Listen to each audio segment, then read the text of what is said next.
ശബരിമല സ്വർണ്ണക്കൊള്ളക്കേസിൽ തന്ത്രി കണ്ഠരര് രാജീവരെ അറസ്റ്റ് ചെയ്തതിനു പിന്നിൽ മറ്റു ചില ലക്ഷ്യങ്ങളുണ്ടെന്ന് കോൺഗ്രസ് നേതാവ് രമേശ് ചെന്നിത്തല. യഥാർത്ഥ കുറ്റവാളികളിലേക്ക് എത്താതിരിക്കാൻ വേണ്ടിയാണ് തന്ത്രിയുടെ അറസ്റ്റെന്നും ചെന്നിത്തല പറഞ്ഞു. 41 ദിവസം കണ്ഠരര് രാജീവരെ ജയിലിൽ പാർപ്പിച്ചു. തുടർന്ന് ഒരു തെളിവുമില്ലെന്ന് പറഞ്ഞ് കോടതി ജാമ്യം നൽകുകയാണ്.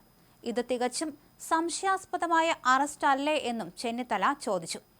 ഇതോടെ ഈ വിഷയം കോൺഗ്രസ് സജീവ പ്രചരണ വിഷയമാക്കുമെന്ന് ഉറപ്പായി. 365 ദിവസവും ശബരിമല നട തുറക്കണമെന്ന ആവശ്യം മുന്നോട്ട് വന്നപ്പോൾ തന്ത്രി എതിർത്തിരുന്നു. ഈ പക തന്റെ അറസ്റ്റിന് കാരണമായെന്നാണ് തന്ത്രി കോടതിയിൽ അറിയിച്ചത്. തന്ത്രിയുടെ അറസ്റ്റ് രാഷ്ട്രീയ പ്രേരിതമാണെന്ന് സംശയിക്കേണ്ടി വരും. ഹൈക്കോടതി ചൂണ്ടിക്കാണിച്ച മുൻ ദേവസ്വം ബോർഡ് പ്രസിഡന്റ് PS പ്രശാന്തിന്റെ കൃത്യവിലോപങ്ങളും തീരുമാനങ്ങളും അന്വേഷിക്കാതെ മുൻ മന്ത്രിമാരിലേക്കും ഇപ്പോഴത്തെ മന്ത്രിയിലേക്കും അന്വേഷണം നീളാതിരിക്കാൻ വേണ്ടിയാണ് തന്ത്രിയെ അറസ്റ്റ് ചെയ്തത് എന്ന് വളരെ വ്യക്തമാവുകയാണ്. ശബരിമല ഉപയോഗിച്ചുകൊണ്ടുള്ള രാഷ്ട്രീയ കളിക്ക് ജനങ്ങൾ ചുട്ട മറുപടി നൽകും, രമേശ് ചെന്നിത്തല പറഞ്ഞു. ഒരു ഘട്ടം കഴിഞ്ഞപ്പോൾ SITയെ മുഖ്യമന്ത്രിയുടെ ഓഫീസ് നിയന്ത്രിക്കുന്ന നിലയുണ്ടായി. അറസ്റ്റ് ചെയ്യുമ്പോൾ പാലിക്കേണ്ട നടപടിക്രമങ്ങൾ പാലിച്ചില്ല. തദ്ദേശ തെരഞ്ഞെടുപ്പിൽ ഉണ്ടായ തകർച്ച ബോധ്യപ്പെട്ടതോടെയാണ് SIT അന്വേഷണം വഴിതിരിച്ചുവിടാൻ ഇടപെട്ടത്. മന്ത്രിയെ രക്ഷിക്കാൻ തന്ത്രിയെ കുടുക്കുകയായിരുന്നു. കടകംപള്ളിയിലേക്കും VN വാസവനിലേക്കും അന്വേഷണം എത്താതിരിക്കാനുള്ള നീക്കമായിരുന്നു. ശബരിമല ഉപയോഗിച്ചുകൊണ്ടുള്ള രാഷ്ട്രീയ കളിക്ക് കേരളം മറുപടി നൽകുമെന്നും അദ്ദേഹം കൂട്ടിച്ചേർത്തു.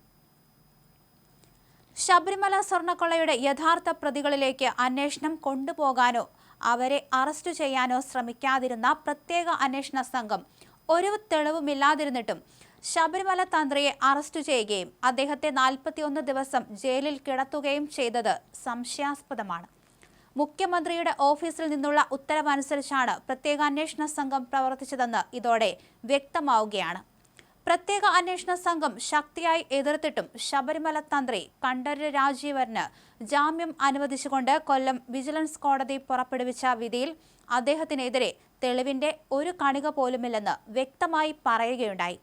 അപ്പോൾ SIT തന്ത്രിയെ മനഃപൂർവ്വം കുടുക്കുകയായിരുന്നോ എന്ന സംശയമാണ് ഉളവാകുന്നത്. തന്ത്രിയെ അറസ്റ്റ് ചെയ്യുന്ന കാര്യത്തിൽ രാഷ്ട്രീയമായ ഇടപെടലുണ്ടായി എന്ന് വ്യക്തമാവുകയാണ്. SITയെ നിയന്ത്രിച്ചത് മുഖ്യമന്ത്രിയുടെ ഓഫീസ് തന്നെയാണെന്ന സംശയം ഇപ്പോൾ സത്യമായി എന്നാണ് മനസ്സിലാകുന്നത്.